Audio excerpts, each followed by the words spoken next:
पार्वती के चरणों में गिरा और तीसरा लोथ जैसे ही आकर के गिरा, भगवान शिव ने क्रोध में कहा, ये इस तरीके से मांस को फेंकने वाले निशाचर हो जाए। श्राप दे दिया उन्होंने, असुर हो जाओ। माता पार्वती ने भगवान शिव से कहा, प्रभु ये मांस के लोथ कहां से आए हैं?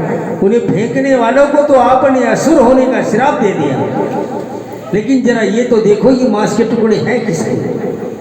किसको फेंका है काट के आपके चरणों में? भगवान शिव ने कहा, देवी इससे हमारा कोई मतलब नहीं है। दुनिया सब अपने कर्मों का फल प्राप्त कर रहे हैं, जिसके कर्म में कटना लिखा होगा वो कट गया होगा। चलो। देवी पार्वती ने कहा, नहीं ऐसा नहीं है महाराज, ये शरीर के टुकड़े किसी खास व्यक्ति के हैं और हम आपको ध्यान दिला दें कि गोरक्षनाथ अवतार आपका ही है और आपकी ही सुरक्षा में मत्स्येंद्रनाथ जी का शरीर रखा है। ये शरीर मत्स्येंद्रनाथ का है, कहीं ऐसा ना हो कि आप इधर ध्यान न दें और ये टुकड़े नष्ट हो जाएं, फिर उसके बाद मत्स्येंद्रनाथ को जीवित करना मुश्किल हो जाए। भगवान शिव ने माता पार्वती से कहा कि मत्स्येंद्रनाथ को गाजर मूली समझ रही हो क्या, कि वो ऐसे कट जाएगा? नहीं, उनके नहीं है। क्या लगे प्रभु, फिर भी मैं कहती हूँ, चाहती हूँ कि आप ध्यान लगा के देख लो। भगवान शिव ने कहा कि मैं ध्यान लगा के देखूंगा, फिर तुम कहोगी इसे जिंदा कर दो। ये तुम्हें साफ बतला रहा हूं कि मैं ध्यान लगा के तुम्हारे कहने से देखता हूं, लेकिन मैं इसे जिंदा नहीं करूंगा। चले ठीक है महाराज। और भगवान शिव ने जैसे ध्यान लगाया, उन्हें तत्काल पता लग गया कि टुकड़े मत्स्येंद्रनाथ जी के। उन्होंने कहा, पार्वती तुम सत्य कहते थे, वास्तव में ये टुकड़े मत्स्येंद्रनाथ के, लेकिन रानी रेवती तो तुम्हारी भक्त है ना? देखा तुमने नारी कितने स्वार्थ में होती है। कटाक्ष किया भगवान भोलेनाथ ने, उमा से व्यंग किया है कि नारी कितनी स्वार्थी होती है।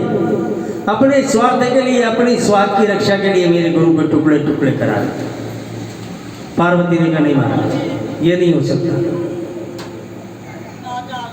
ये आपका आरोप मैं सहन नहीं कर सकती, क्योंकि अभी अभी आपने कहा है कि मत्स्येंद्रनाथ कोई गाजर मूली नहीं है जो सहज भाव से कट जाए। इसमें कोई आपकी लीला है। आज ही क्यों निकले आप इसी समय काशी भ्रमण के लिए? ये तो आप मेरा मन मोह रहे हैं, जानबूझ के आप लाए यहाँ। आपको सब पता है। आप मुझे बताइए कि मत्स्येंद्रनाथ का शरीर क्यों कटा? तब भगवान शिव ने कहा कि हे देवी, ये मत्स्येंद्रनाथ का शरीर सिंगल द्वीप में भोग में रहा था, अशुद्ध हो गया था। मत्स्येंद्रनाथ को इस शरीर में चैन नहीं पड़ रहा है, इसीलिए इस शरीर के टुकड़े करवा के अब हम एक दिव्य भस्म से जुड़वा करके इसे कैलाश में रख देंगे, परम शुद्ध हो जाए। और उन्होंने बीतालों को आज्ञा दी कि मत्स्येंद्रनाथ के शरीर के सारे अवशेष ढूंढ करके लाओ और लो ये लेप लगा करके जोड़ो, और वीरभद्र को बुला करके कहा कि इन्हें कैलाश में रख दो और सुरक्षा में पहरा दो, कड़ी सुरक्षा में। इसका मतलब अभी भी किसी से डर था मत्स्येंद्रनाथ जी के शरीर को। वीरभद्र ने ले जाकर के वो शरीर कैलाश पर्वत में रख दिया। और जब माता चामुंडा को पता लगा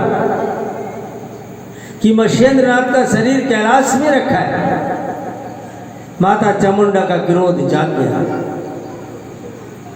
कि मत्स्येंद्रनाथ ने ही मेरे वीर को मंगवाया मुझसे। एक मेरा वीर मत्स्येंद्रनाथ ने छीन लिया है मुझसे, मुझे उससे बदला लेना है। उसकी लाश को नष्ट करके मैं अपने वीर का बदला लूं। तो वो अंजनगढ़ से महाकाल को साथ लेकर के मत्स्येंद्रनाथ का शरीर नष्ट करने के लिए आ रही है, और वीरभद्र उस शरीर की रक्षा में खड़ा है। भगवान गोरखनाथ उस ध्यान में बैठे कि हमारे गुरु का शरीर है कहाँ। यहाँ